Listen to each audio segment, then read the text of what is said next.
Itong mga 18 Marines, hindi nyo ba naaalala last time? Noong ginagawa nilang scapegoat si Zaldico, di ba sinasabi nila na, uy, si Zaldico, bakit 18 Marines ang iyong mga bodyguard? Ang dami-dami, 18 na 18 Marines. Di ba ibig sabihin, binibigyan nyo ng credibility yung 18 Marines na yun, the fact na meron siyang hawak na 18 Marines. Pero nung lumabas yung mga 18 Marines, at sinabi nilang totoo na kami ang nag-deliver in behalf of Zaldico, laban! Papunta yung pera dito kay Romualdez, mga congressman, senador, Comelec, ilang Trillanes. Ngayon, ayaw na silang paniwalaan. Ano ba talaga, mga bossing? Kapag against na sa inyo yung narrative, noong bumaliktad na sa inyo yung narrative, biglang ayaw nyo na silang paniwalaan.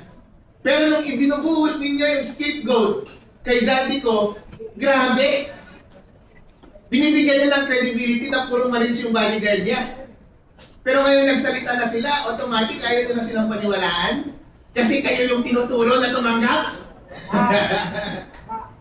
Mga ipokrito talaga itong mga tao na ito. Grabe yung pagka-ipokrito.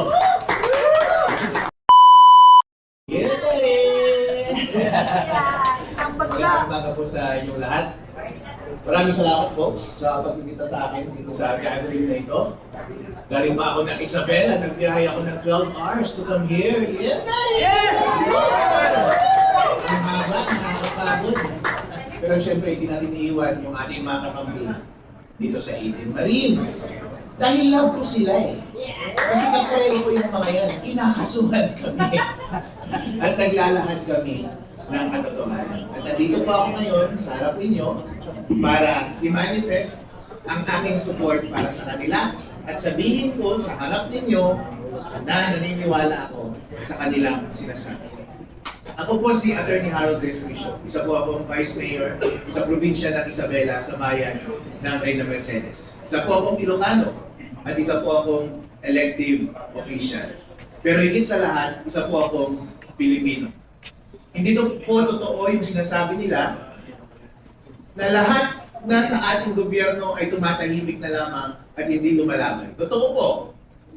Ang impluwensya po ng administrasyon na ito ay pervasive at halos lahat ng tao sa ating gobyerno ay kinurap nila. Pati sa aming bayan, kinurap nila. Sila po ay napakalaking scam. Bago po ako pumasok sa gobyerno, first time ko po maging public servant, maging public official this time. Ngayong 2025, before that, nasa private practice ako at nasa private industries lang ako. Pero pagpasok po dito sa gobyerno, nakita ko po ang laking scam. Bilang abogado, nakita ko yung mga pinakamalaking scam. Pero ang pinakamalaking scam sa buong Pilipinas ay ang ating gobyerno. At lahat sila ay sama-sama. At iisa ang ulo.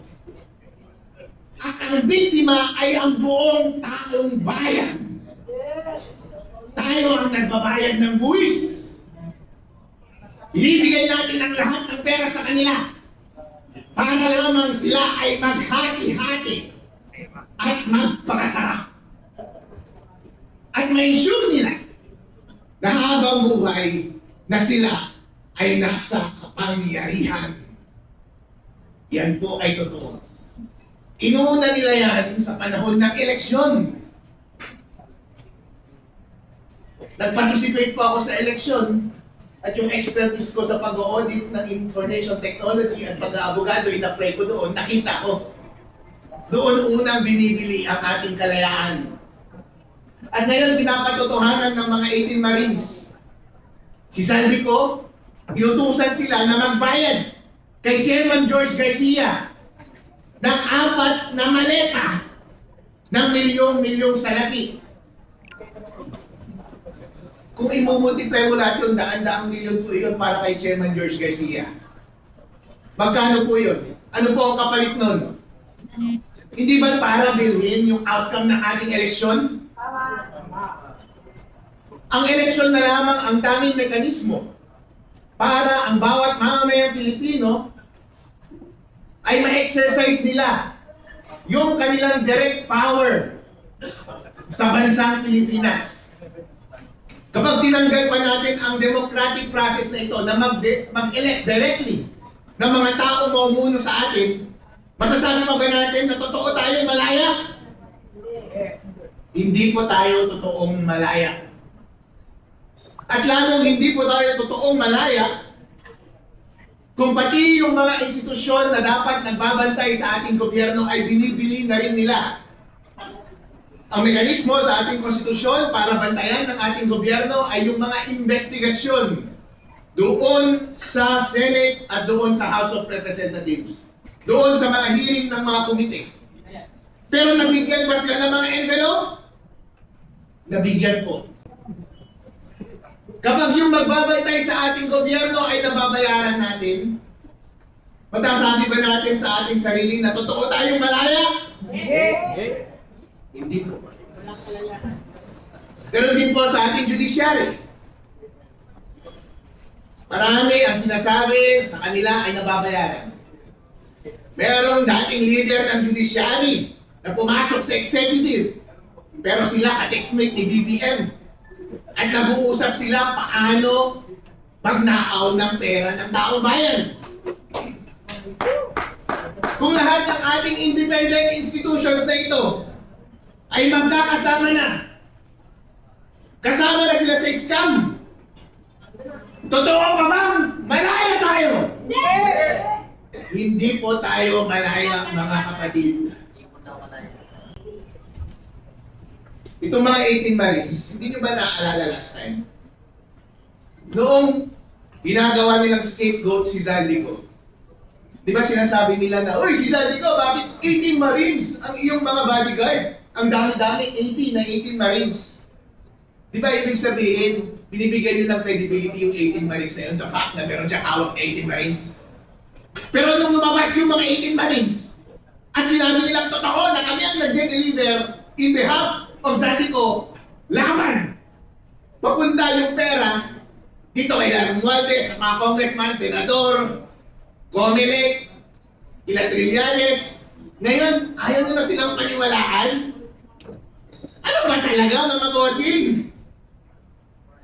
Kapag against na sa inyo yung narrative, noong bumaliktad na sa inyo yung narrative, biglang ayaw nyo na silang paniwalaan. Pero nung ibinubuhos ninyo yung scapegoat kay Zaldico, grabe! Binibigyan nyo ng credibility na puro Marines yung bodyguard niya. Pero ngayon nagsalita na sila, automatic ayaw nyo na silang paniwalaan? Kasi kayo yung tinuturo na tumanggap? Mga ipokrito talaga itong mga tao na ito. Grabe yung pagka-ipokrito.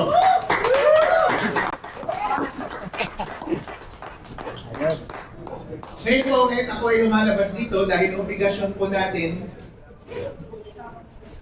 na kahit ano ang kulay natin. Dahil sa totoo lang po, wala namang sumusuporta sa akin. Although makikita nyo ngayon, naka-align ko yung mga Sara Duterte. Kasi kami lang naman ang lumalaban! Kasi yung mga kaliwa, mga pink, mga dilawan, tumanggapin pala ng pera, mga walang yan! Kaya pala tahimik itong mga to eh! Noong unang naglalabas ako ng mga issues sa Comelec, kayo ang mga kasama ko eh! Lahat ng mga aktibidad po, nag-iimbita sa akin. Kaya nandito rin ako, nag-iimbitahan ako. Sumasama po ako. Dahil wala akong pinagkakautangan. Yes. Wala akong utang na loob. Wala akong alignment. Ang alignment ko lang katotohanan at tama. Yes. Kaya nag-a-attend ako parate. Para matigil ang kasamaan at pagnanakaw sa ating bansa. Pero na-observan ko parang bakit yung kabilang side walang masyadong activity? Walang activity masyado. Napapadalas tuloy, napapansin nila, bakit Harold parang dito ka sa opposition na sasama parati? Eh sila nga yung may activity na laban sa gobyerno. Yung mga ibang partido, wala nang activity na laban sa gobyerno. Dahil bayad silang lahat!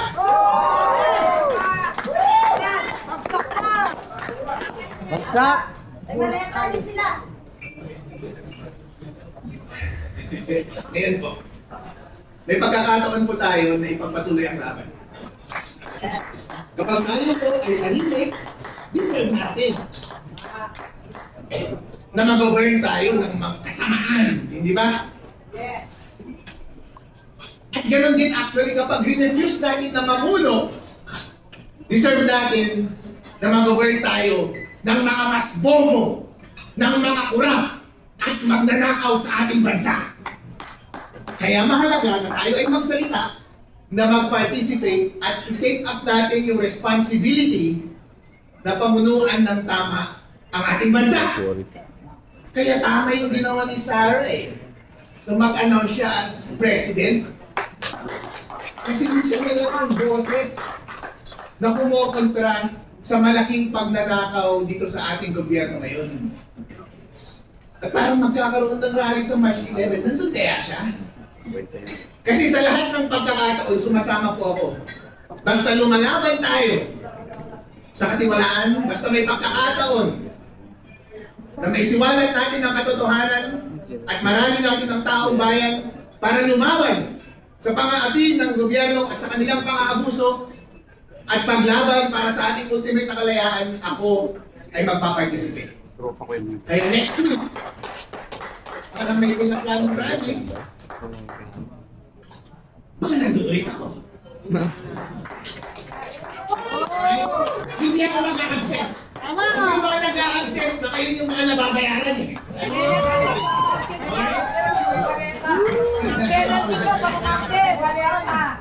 Maganda sana kung nandun si Sarah sa rally, kung may rally no? Dahil mga kababayan, pagkakataon na natin ito, kailangan maging isa ang ating boses. Maging malakas para tapusin ang pagnanakaw dito sa ating bansa. Maraming salamat po Yes, sa sir. Ituloy ko po ang aking suporta sa journalists at sa lahat ng kapwa kong kinakasuhan kasama na si Mike Defensor. Kawawa naman ito mga ito. Nagbibigay support lang. At saka si General Bopis, nagkikita na. Wala ka tayo magkakaso mga idol. Alright? Pero wag po tayo bumitaw. Sama-sama po tayo na lumaban laban sa kasamaan sa ating bansa. At pakakamit din natin ang kalayaan. Huwag lang tayo. Yes, sir. Marena, please! Mabuhay ka! Future Vice President Harold Crispizio!